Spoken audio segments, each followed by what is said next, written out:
Welcome to the debate.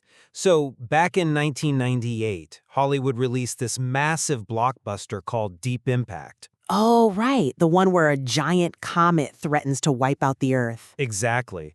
It's just a disaster movie, right? But fast forward to 2011, a real-life comet named Elenin is passing through our solar system, and suddenly, thousands of people online are just panicking. Completely losing their minds over it. Yeah. They were absolutely convinced that the 1998 movie wasn't just entertainment. To them, it was, an elite blueprint, a psychological operation designed to condition the public for an impending apocalypse. Which sounds crazy on the surface, I know. It does, but it begs the question, why do our brains do this? Today, we are exploring the immense and sometimes terrifying power of mass media and human imitation. We're looking at two entirely different ways to understand how the media shapes our reality. And it really is a sharp divide. Right. So I'll be defending what you might call the professor perspective. It's the academic view that human imitation, what the ancient Greeks called mimesis, is a fundamentally positive, natural drive. It is how we learn, how we create art, and basically how we transmit culture. And, well, I will be defending the underlying anxiety of the conspiracy theorist. Now, to be clear, I am not here to validate the literal claims of internet forums that say, a movie script is an Illuminati blueprint. Thank goodness for that. Right, but I will argue that their paranoia is actually entirely justified. What they call predictive programming points to a very real, highly negative reality. Mimesis isn't just about innocent cultural learning. I'd argue it is actively weaponized from the top down. We're talking about psychological conditioning, propaganda, and societal control. See, it is such a fascinating divide, because the root of this goes all the way back to classical philosophy. If you look at Aristotle, he saw mimesis, imitation, as the absolute cornerstone of human development. Sure, the basis of learning. Exactly. Think about a baby learning to wave, or a toddler mimicking their parent's speech. We are by far the most imitative creatures on the planet, and Aristotle argued this is a beautiful thing. Media and art provide a simulated representation of reality. It allows us to experience empathy, Well, Aristotle certainly viewed it as a natural mechanism, yes. And a helpful one. It gives us catharsis, that profound purging of negative emotions. When we watch a tragedy on screen, we get to learn deep moral truths about grief or hubris without having to literally destroy our own lives to learn them. But I just don't think natural always means harmless. Well, it's harmless in the sense that we maintain our autonomy. But today, this beautiful mechanism of shared cultural learning is constantly maligned by this conspiracy theory of predictive programming. Which is incredibly popular right now. It is, and it's popularized by figures who essentially make their living off paranoia.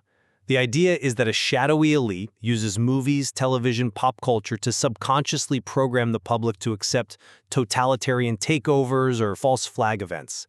I just find this psychologically implausible. Implausible. Really? Yes. Because it relies heavily on debunked pseudosciences like neurolinguistic programming, which has failed decades of rigorous empirical testing. It paints humans as programmable robots rather than conscious interpreters of art. Look, I hear your defense of the classical academic view, but I'm sorry, I just don't buy that. Let me tell you why. When an internet conspiracy theorist points to the pilot episode of The Lone Gunman. Oh, the X-Files spinoff? Yeah, which aired before 9/11, and literally featured a plot about a hijacked plane flying into the World Trade Center. When they claim this was an orchestrated instruction manual for a false flag, they are, of course, factually incorrect about the mechanics. Right. Completely incorrect. But we cannot dismiss the profound reality they are reacting to. They are sensing the weaponization of mimesis. If we go back to classical philosophy, Plato had a much darker view of this than Aristotle. Plato warned that mimetic art is incredibly dangerous, specifically because it bypasses human reason. Because it appeals directly to our emotions, you mean? Exactly. It appeals to what he called the lower soul. When you watch an immersive piece of media, your critical thinking essentially shuts down. You aren't analyzing a logical argument. You're just absorbing it. Right. You are absorbing simulated behaviors that eventually turn into deeply ingrained habits. When you scale Plato's warning up to the modern era of mass media, you get state-sponsored propaganda. Propaganda is just a deeply negative form of mimesis. Okay, I see the jump you're making there. It strips individuals of their autonomy, using them merely as a means to an end by manipulating those pre-rational emotions with slanted narratives. So when people panic about mind control or predictive programming, they're really just offering a populist, clumsy translation of a very sophisticated sociological concept. Like what? Like the sociologist Jean Baudrillard, he called it the simulacrum, a condition where manufactured images have entirely replaced reality. The conspiracy theorist fear is a totally rational reaction to a world where our mimetic nature is constantly exploited. I see why you think that, but let me give you a different perspective on the actual psychology of imitation. You're framing cultural learning as something incredibly fragile, as if our brains are just easily hijacked hard drives. Because in many ways they are. But the dynamism of mimesis is fundamentally positive. We acquire knowledge and cultural schemas by incorporating impressions of the world. And importantly, we are not passive receptacles. Look at Albert Bandura's famous Bobo doll experiment from the 1960s. The one where the kids watch the adult beat up the inflatable clown? Exactly. Proponents of predictive programming argue that merely showing an image of a dystopian government or a violent act automatically programs the population to accept it or mimic it. But the Bobo doll experiment proved that context is absolutely everything. How so? When children saw an adult model hitting the doll, they didn't just blindly copy the violence like robots. If the adult was rewarded, the kids copied it.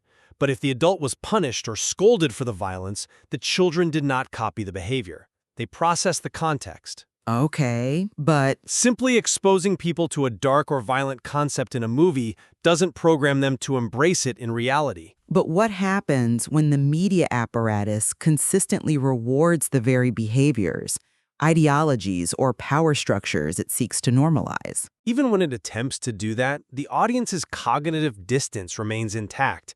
Think about nearly every dystopian blockbuster cited by conspiracy theorists as programming us for a police state. The Hunger Games, V for Vendetta, 1984. Sure, the classics of the genre. In every single one of these narratives, the totalitarian society is framed as profoundly evil, and resistance to it is the moral imperative of the story. How can anyone claim a movie is secretly programming the public to accept authoritarianism when the explicit, overwhelming emotional context of the film teaches the audience to rebel against it? Well, It requires a complete misreading of human psychology to assume we just absorb the imagery of a police state while completely ignoring the moral context of the story. I come at it from a different way. You are treating imitation as a purely cognitive, almost rational process of data collection, like we are just taking notes on what works and what doesn't. Because largely we are. I disagree. The mechanism of imitation operates on a much deeper, more volatile level. To really understand this, we have to look at René Girard's mimetic theory. Girard demonstrated that imitation isn't just about learning skills or morals. It is the generator of human desire itself. How do you mean? Like we want what other people want? Exactly. Girard argued that we don't independently know what to desire. We aren't born with a hardwired preference for a specific lifestyle, a type of car, or a political ideology. We look to a model, and in our society, that is often a media figure, an influencer, or an elite, and we imitate their desire. Okay, I follow that. This triangular relationship between the subject, the model, and the object of desire doesn't lead to peaceful cultural learning like Aristotle hoped, because if we all imitate the same desires, we all want the same limited things. That creates scarcity. Scarcity creates mimetic rivalry and pointless conflict. And this leads to the scapegoat mechanism Girard talked about? Precisely. The societal tension builds up so much from everyone fighting over the same mimetic desires that the community unconsciously releases the pressure by turning on a single target, the scapegoat. They blame the scapegoat for the chaos, destroy them, and temporarily restore peace. It's a dark view of society. But it applies perfectly to mass media. The media serves as the ultimate, omnipresent model dictating what we should value and desire. It draws the audience into an emotional identification that totally bypasses rational critique. The more real the media imitation appears, the more fraudulent and manipulative it actually is. That brings up a crucial distinction, though, and it's one we talk about in narrative theory all the time. It's the difference between diegesis and mimesis. Let me explain. Go for it. Diegesis is pure narration. It's telling. It's a storyteller sitting by a fire saying, once upon a time this happened. You, the listener, remain somewhat detached. Mimesis is showing. It's enactment. Right, it's visceral. It's the actors on a screen living the story right in front of you. Now, yes, mimēsis is incredibly powerful because it asks the audience to engage in a game of pretend, to suspend their disbelief. But if mimetic media is purely a tool for top-down mind control, why do audiences navigate this game so easily? Do they navigate it easily? Of course they do. We intrinsically possess the cognitive distance to distinguish reality from artifice. When the movie ends, the game of pretend ends. We don't walk out of the theater stripped of our autonomy, ready to initiate a scapegoat mechanism. The theater might end, but the cultural conditioning does not. The game of pretend bleeds into reality. And this is where we have to look at the efficacy and intent of top-down cultural foreshadowing. Historically, mimēsis has absolutely been weaponized as an imperial tool of control. I mean, in what context? It isn't just a modern Hollywood phenomenon. Consider Lord Macaulay's infamous 1835 minute to Parliament regarding India. Right, his proposal on education in the colonies. Yes. Macaulay openly advocated for the reproduction of English tastes, morals, and intellect in India to create a compliant class of colonized interpreters. He essentially said, we need to make them mimic us. Which was obviously terrible. The post-colonial theorist Homi Bhabha described this brilliantly as a flawed colonial mimesis. The goal was to force the colonized subject to become almost the same, but not quite. You force them to adopt your dress, your language, your values, but you always keep them slightly separate so you can maintain dominance. And break their autonomy. Exactly. It was a deliberate top-down cultural programming meant to subjugate by destroying their original psychological autonomy. Okay, I completely agree that colonial imposition of culture is a brutal historical fact. But linking 19th century imperial education policies to the idea that modern sitcoms are conditioning us for specific false flag events, that feels like a massive leap. It is the exact same underlying mechanism.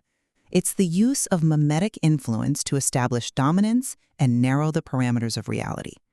Look, we can chuckle at the absurdity of the meme saying the Simpsons writers possess a crystal ball because they predicted smartwatches or a specific presidency. 'Cause it is absurd. But there is a reason that meme won't die. When conspiracy theorists point to The Simpsons or claim movies like Contagion were preparing us to submit to a pandemic lockdown, they are clumsily articulating a very astute historical pattern. They sense that power structures use mass media to dictate acceptable behavior. They are noticing the mimicry demanded by the ruling class. See, I'm just not convinced by that line of reasoning, mostly because the predictive element of predictive programming completely lacks predictive validity. It is entirely retrodictive. You think it's just looking backward? It's pure confirmation bias. It's like reading bird entrails after a battle is already over and claiming you knew the outcome all along. Let's look at the actual track record of these theories. I mentioned the 1998 film Deep Impact earlier. Right, the comet. In 2011, conspiracy forums were alight with absolute certainty that this movie was predictive programming to make the public docile for an extinction-level event caused by Comet Elenin. What actually happened? Okay, but... Or consider the absolute certainty within these communities that the 2012 London Olympics opening ceremony was a programmed ritual for a massive false flag attack. The event went off without a hitch. The failure to predict a specific date or a specific comet doesn't negate the overarching conditioning of the population to live in a state of manufactured fear. But it completely undermines the premise that these are deliberate blueprints authored by elites. Art reflects societal anxieties. It doesn't author them. We process what we are already afraid of through media. Let's look at a concrete example that gives us a real aha moment about how audiences actually function. Take the 1970 sci-fi classic Logan's Run. Oh, the society where everyone is euthanized at age 30 to preserve resources? Yes. Now, conspiracy theorists claim this was predictive programming, designed to slowly condition the American public to accept population control and government-mandated death. But let's look at what actually happened decades later during the intense debates over healthcare reform in the US. I see where you're going with this. People who were terrified of government overreach used Logan's Run as a cultural touchstone to resist the policies they feared. They used the movie's imagery to articulate their anxieties about end-of-life care and death panels. This is the exact opposite of what you would expect if predictive programming were a legitimate mind-controlling phenomenon. Well, they used the vocabulary of the film. Because the art didn't program them to submit, it gave them the vocabulary to fight back. Humans use art as a tool. That assumes the conditioning is happening on a purely conscious, rational level, where the audience can actively debate the themes of Logan's Run like a book club. But the real danger of mimesis lies in the subliminal. Even if exact events aren't predicted, the subliminal conditioning of mimesis is very real and profoundly negative. You mean subliminal priming? Flashing images faster than the conscious mind can process? Yes, and psychological studies back this up beautifully. There was a fascinating study in 2009 by a group of researchers, Sweeney, Grabowski, Suzuki, and Powler. They showed participants photos of faces with surprised expressions. But unbeknownst to the subjects, they also subliminally flashed happy, fearful, or neutral faces for just milliseconds beforehand. And the results? The participants rated the surprised faces much more positively when they were subliminally paired with happy faces. The subtle, entirely unconscious tone of the portrayal deeply affected their conscious perception of reality. I know this study, but the effect sizes in subliminal priming are notoriously small and short-lived. Small, perhaps, but cumulative. If you bombard a population with decades of specific imagery, you shape their unconscious reality. Take a bizarre coincidence that perfectly illustrates why the conspiratorial mind connects these dots. In 1998, Brian De Palma directed a movie called Snake Eyes, starring Nicolas Cage. Classic thriller. The plot revolves around an elaborate conspiracy to assassinate a government official during a boxing match. The official's name in the movie? Charles Kirkland. Fast forward almost 3 decades, and a prominent political figure named Charlie Kirk is targeted. And you're saying people think Brian De Palma knew this would happen in 1998? No. I'm saying when the conspiratorial mind connects those dots, it isn't because they literally think the screenwriter possessed a time machine. It is because they deeply feel the pervasive, unseen influence of a media apparatus that constantly blurs the line between fiction and reality. It just feels significant to them. The coincidences feel profoundly significant because the media environment we live in is designed to replace objective reality with narrative. Going back to Baudrillard's simulacrum, think about how it works today. Look at social media face filters. Oh, that's a wild example. Originally, a filter just tweaked reality. Now the filter is the standard. People are taking their filtered selfies to plastic surgeons and saying, "Make me look like this." The map has replaced the territory. The fake image has literally reprogrammed physical reality. That is the true, terrifying power of mimesis that conspiracy theorists are trying to warn us about. That's an interesting point, though. I would frame it differently. I love the face filter analogy for the simulacrum, but the reason the conspiratorial mind connects dots between a 1998 movie and a modern political event isn't because of top-down subliminal conditioning. Then what is it? It's because human beings are phenomenal pattern recognition machines. We evolved to find patterns in the grass to avoid predators, and today we find patterns in random noise.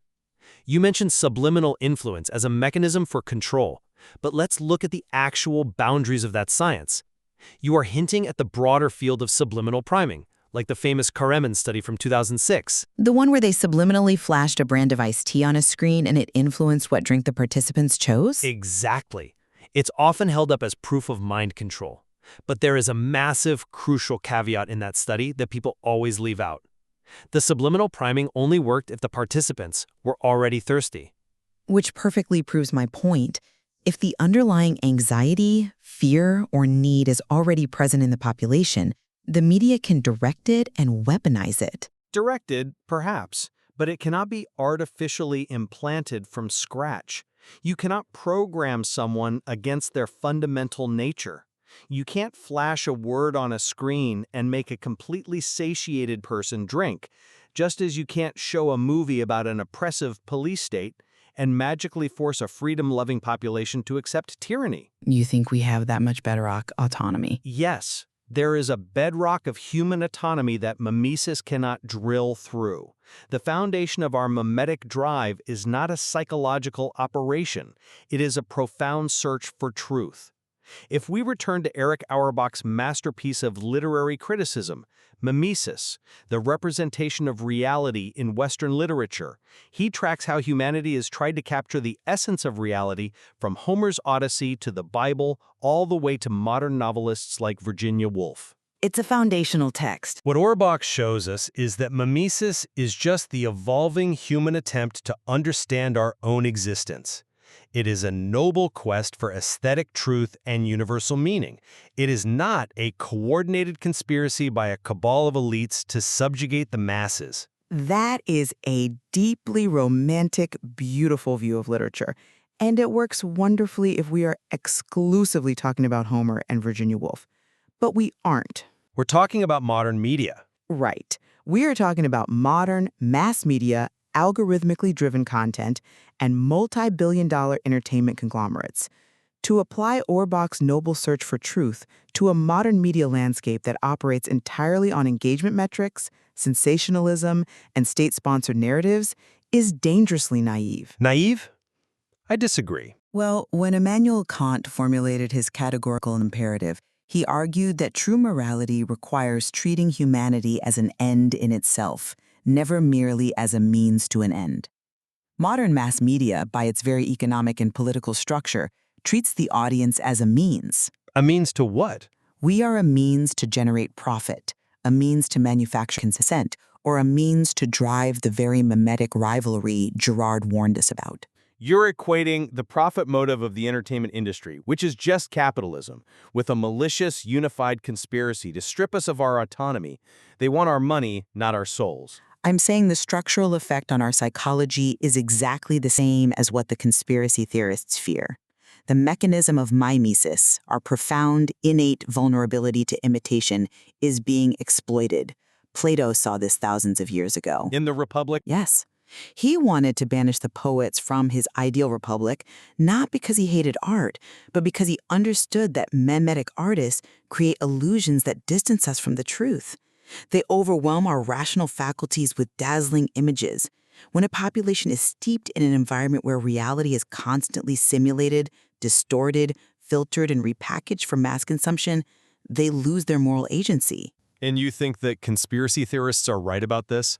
The conspiracy theorists claiming The Dark Knight Rises conditioned us for a specific tragedy are factually wrong, yes. But philosophically, psychologically, they are the only ones accurately sounding the alarm about our total loss of cognitive sovereignty. As we draw this discussion to a close, I have to summarize my stance by returning to the inherent resilience of the human mind. The professor perspective, as we've explored it today, understands mimesis as a fundamentally positive and natural dynamicism. Even with all the noise. Especially with the noise, it is the engine of cultural learning. It is the vehicle for Aristotelian catharsis and the method by which we process complex, terrifying emotions safely through the boundary of art. The conspiracy theory of predictive programming fails precisely because it operates on a flawed, thoroughly debunked psychological model. Assuming we're passive. Yes, it assumes that human beings are passive, context-blind receptacles, just empty hard drives waiting to be programmed by the elites. But the evidence, from Bandura's Bobo doll experiment proving the necessity of context, to the history of literature and art, proves otherwise. We are active, critical interpreters of aesthetic truth. We use the art and media we consume not as a script for obedience, but as a tool to navigate, understand, and sometimes resist the complexities of the real world. And I will conclude by reiterating that while the literal, connect-the-dots blueprints of predictive programming are a fiction, the profound anxiety that produces them is an absolute reality. Fair enough. The conspiracy theorist perspective correctly intuits that our reality is being heavily mediated and manipulated from the top down. The negative use of mimesis is a historical fact, from colonial mimicry designed to subjugate indigenous populations to modern propaganda designed to bypass our reason and appeal to our lower desires, exactly as Plato warned. The simulacrum you mentioned. Right, we live in body art's simulacrum, where Instagram filters and manufactured narratives often precede and dictate our physical reality.